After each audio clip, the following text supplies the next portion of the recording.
like a dream for some people, you know, sometimes to kick this kind of people.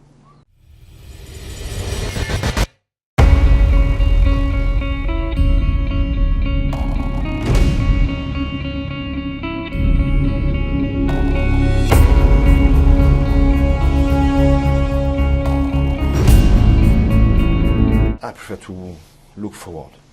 You know? This is Eric Cantona, King Eric.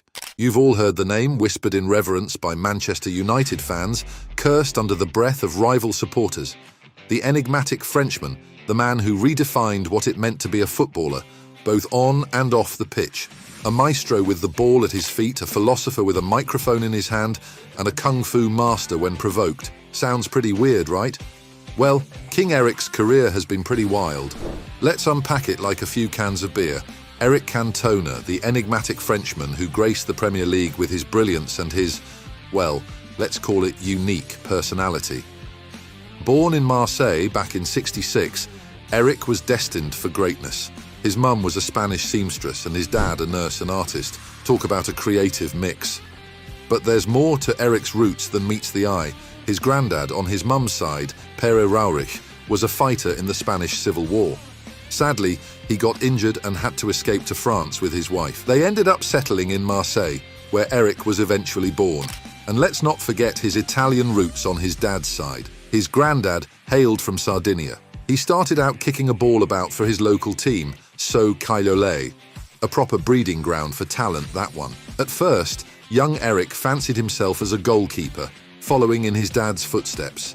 But it wasn't long before that creative spark took over, and he found his true calling up front, banging in the goals.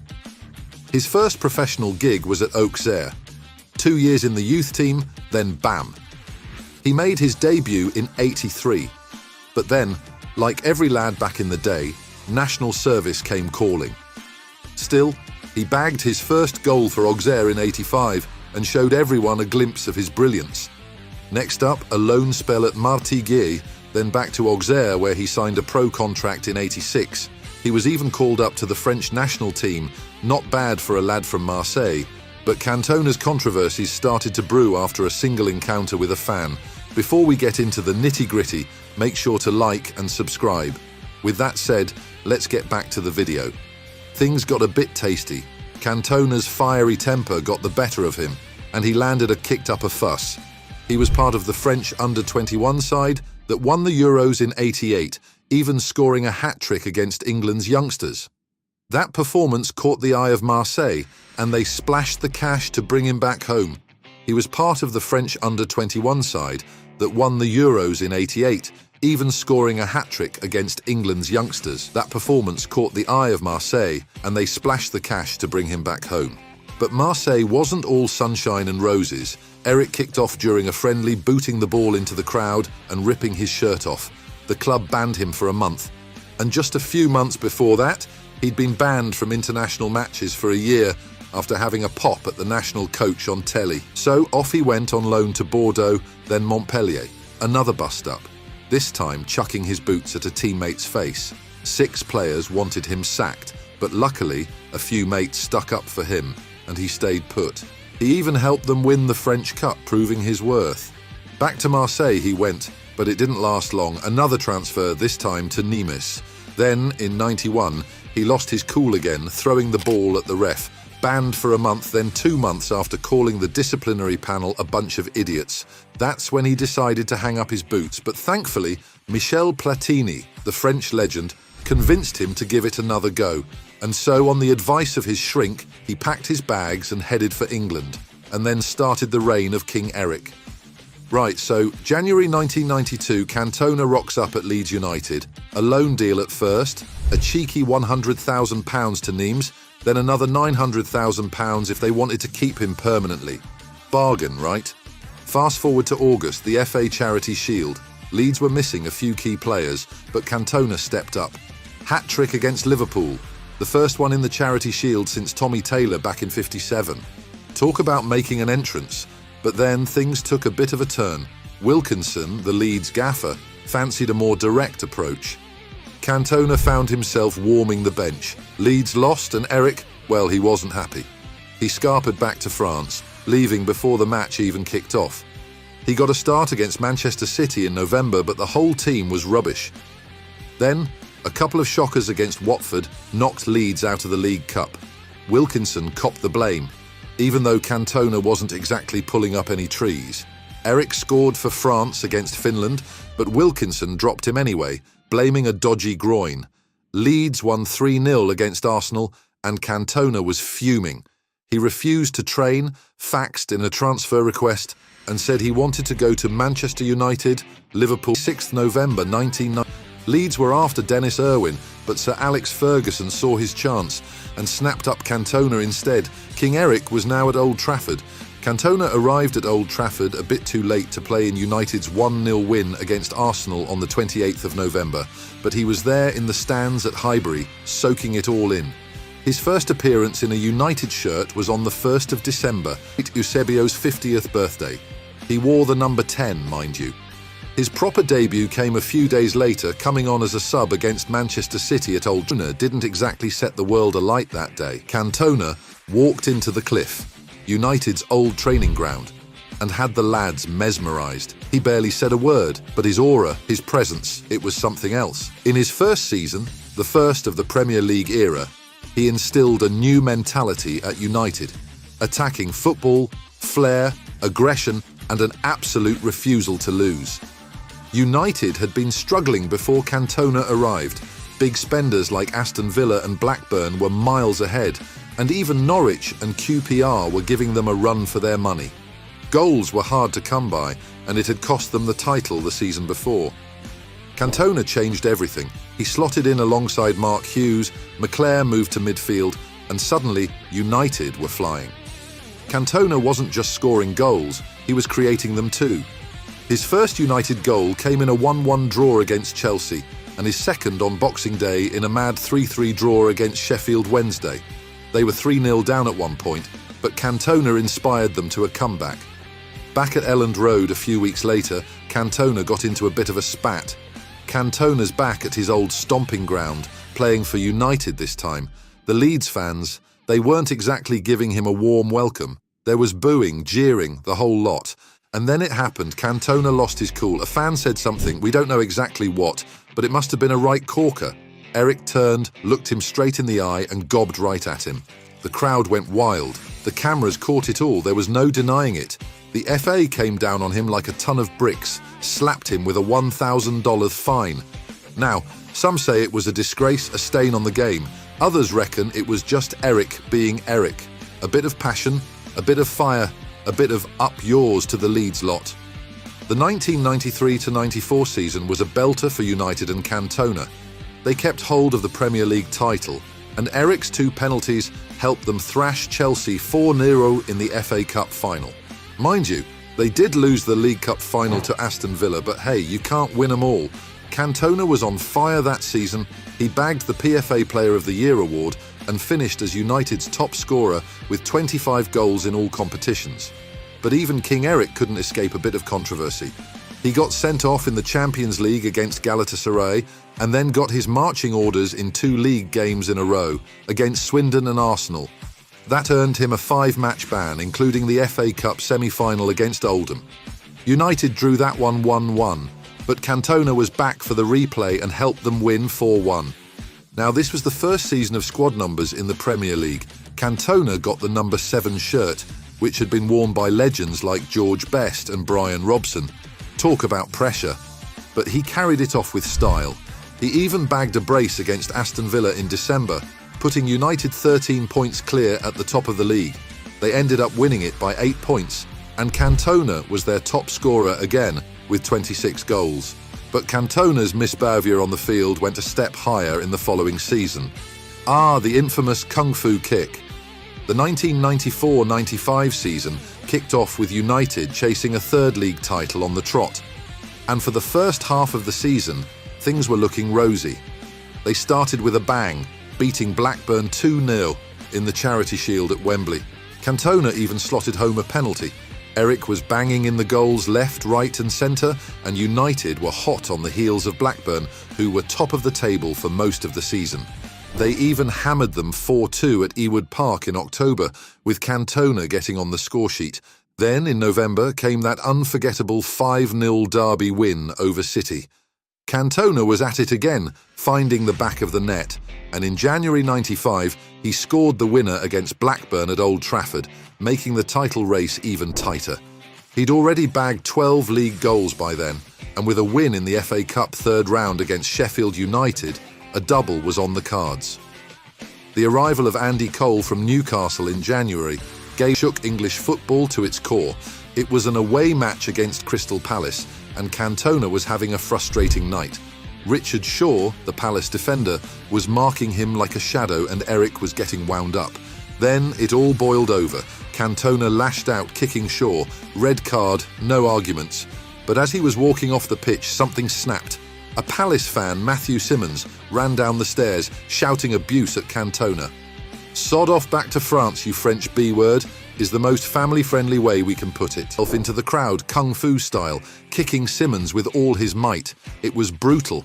He launched himself at Simmons, studs first, like a missile aimed straight at its target. There was no holding back, no hesitation. It was pure, unadulterated rage. Then he followed it up with a flurry of punches. The stadium erupted. The cameras captured it all. It was chaos. Cantona was dragged away, but the damage was done. This wasn't just a red card, this was a national scandal. The FA banned him for 8 months, and he was even convicted of assault, sentenced to 2 weeks in jail, later reduced to 120 hours of community service. Right, so you'd think Fergie would have gone ballistic on Cantona after that kung fu kick, wouldn't you? Hairdryer treatment turned up to 11. But according to the lads who were there that day, it wasn't quite like that. Fergie stormed into the dressing room like a bull in a china shop, door flying off its hinges, sleeves rolled up, spitting feathers. Teacups, sandwiches, the lot went flying. The players were bracing themselves, thinking Cantona was about to get the full force of Fergie's fury. But then, Fergie starts laying into everyone else, Pallister, Ince, Sharp. No one was spared. He called them a disgrace, said his granny could run faster than Sharp, and promised to run their balls off in training the next day. And then he turns to Cantona. "Eric," he says, "you can't go around doing things like that, son." Which, in all honesty, is hilarious, given the things Ale Ferguson has done over the years. That was it. A gentle reprimand, almost fatherly. No shouting, no swearing, just a quiet disappointment.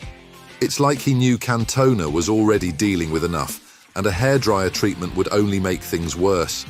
He manipulated and caged up David Beckham and almost lunged at Roy Keane. But we suppose Eric Cantona was his golden boy child at the time that he couldn't afford to lose. He just got a slap on the wrist, and Cantona went away for 120 hours of grueling community service. Maybe Ferguson enjoyed the kung fu kick as much as we did. Right, so it might sound daft, Fergie being calm with Cantona after that kung fu kick, but Andy Cole, who just joined United at the time, backs up Sharp's story. He didn't see the incident properly until he watched it on telly, and he was shocked, like everyone else. He remembers Fergie being fuming in the dressing room, more about the 1-1 draw than Cantona's antics. He had a go at a few players, then turned to Eric and said, "What are you thinking? You can't go around doing things like that." Everyone in the room was stunned. No hairdryer treatment, no shouting, just a calm rebuke. It seemed like Fergie was more bothered about dropping 2 points than his star players' actions. And this wasn't the only time Cantona got what some saw as preferential treatment. Even Eric himself has hinted that this special treatment motivated him to work even harder for his manager. Now, let's talk about the aftermath of the kung fu kick.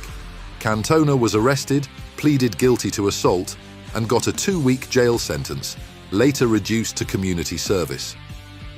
Right, the fallout from that kung fu kick was massive. United copped a lot of flack for taking 36 hours to ban Cantona.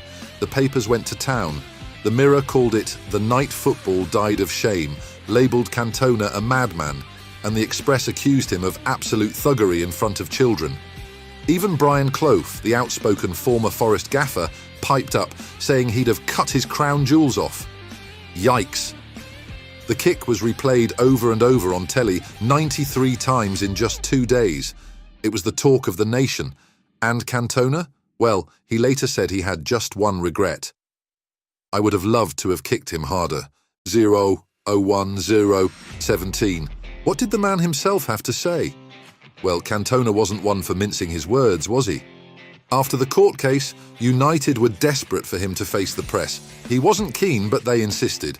So he agreed, but on his terms. He'd give them what they wanted, a statement, but it wouldn't be what they expected. And so, the press conference. Cameras flashing, journalists scribbling furiously, everyone hanging on his every word. And then he delivers that immortal line, "When the seagulls follow the trawlers, it's because they think sardines will be thrown into the sea." Yes, very, insightful. And with that, he turned and walked off, leaving everyone baffled.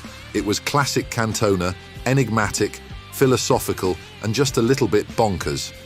Decades later, people are still trying to decipher what he meant. Was it a metaphor for the media frenzy surrounding him? A commentary on the fickle nature of fame?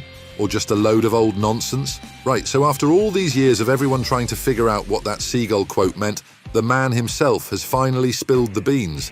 Turns out it was just the first thing that popped into his head when they forced him to talk to the press. And that near 30-year silence, well, that was his way of getting back at the journalists who he reckons destroyed him. A bit of poetic justice, eh? So after the whole kung fu shindig, Cantona was on ban. He decided to call it quits, vowed to never play football again. The FA weren't messing about. They weren't satisfied with United's punishment, so they whacked Cantona with an even longer ban. He was out until the end of September 1995. And to add insult to injury, he was also banned from playing for France. That was it, his international career was over. Cantona, heartbroken and disillusioned, went back to France. He swore he'd never play for United again. But then Fergie worked his magic. He had a heart-to-heart with Eric and somehow convinced him to come back. So on the 1st of October 1995, Cantona was back in the starting lineup against Liverpool, and wouldn't you know it, he stole the show. He scored a penalty to rescue a point for United, and then, in true Cantona style, celebrated by pretending to jump into the crowd. It was a moment that sent shivers down the spines of United fans. The king was back, and he was ready to reclaim his throne. But what about the Crystal Palace shag-off? Well, he didn't get off scot-free. The police investigated the matter.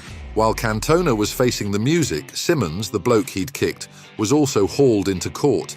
Now, Simmons tried to play it down, claiming he'd only shouted, "Off, off, off. It's an early bath for you, Mr. Cantona." Sounds innocent enough, doesn't it? But the investigators dug up what actually happened. Cantona was condemned for what he did, but then the truth came out. It turned out Simmons wasn't just some innocent fan. He'd hurled racist abuse at Cantona, and he had a criminal record to boot. When this came to light, the tide turned. Simmons got a $500 fine and a 1-year stadium ban, but that wasn't the end of it. He then attacked Cantona's lawyer, protesting his innocence. The bloke ended up in jail for a week, longer than Cantona had the incident, and he doesn't seem to have any regrets. He's even said his best moment was kicking that hooligan. That ban meant Cantona missed out on the League Cup and UEFA Cup, but he was back with a vengeance for the FA Cup. He scored in 4 of United's 6 matches on the way to the final against Liverpool. With Steve Bruce injured, Cantona captained the side, and in true captain's fashion, he volleyed in the only goal of the game in the 86th minute. United won the double for the second time, and Cantona talk about making history. The 1996-97 season saw Cantona take over the captain's armband full-time. United retained the league, making it 4 titles in 5 years for Eric. He'd won 6 in 7 years, including his time at Marseille and Leeds. The only exception was the 1994-95 season, and he missed half of that due to that kung fu kick. And then, at the close of the following season, another bombshell arrived. Cantona was retiring from football at only 30 years of age. His final competitive game, Cantona left a great legacy at United. He scored 64 times in the league, 13 in domestic cups, and 5 in the Champions League. Not bad for less than 5 years of work. The awards did not stop even after he had retired from the field. In 1998, he was selected as one of the 100 league legends as part of the centenary celebrations of the Football League. Then in 2002, he was inducted into the English Football Hall of Fame. Later that year, he arranged a match between players from Manchester United and a team of international stars. Originally devised as a memorial for the victims of the Munich air disaster, it became a testimonial of sorts for Cantona himself, a fitting tribute to one of the legends of the game. He didn't exactly fade into obscurity, did he? It turns out the bloke could act. He'd already had a go during his 1995 suspension when he played a rugby player in some sort of French film.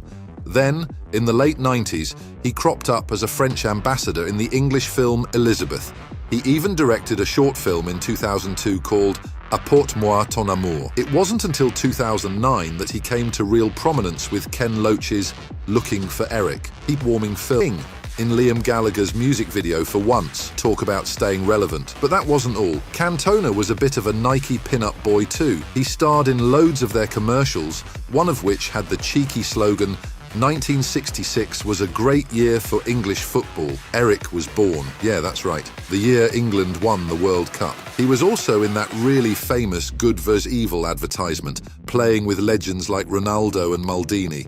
And is there anyone who can forget the Park Life ad where he just turns up to kick around with some pub team players?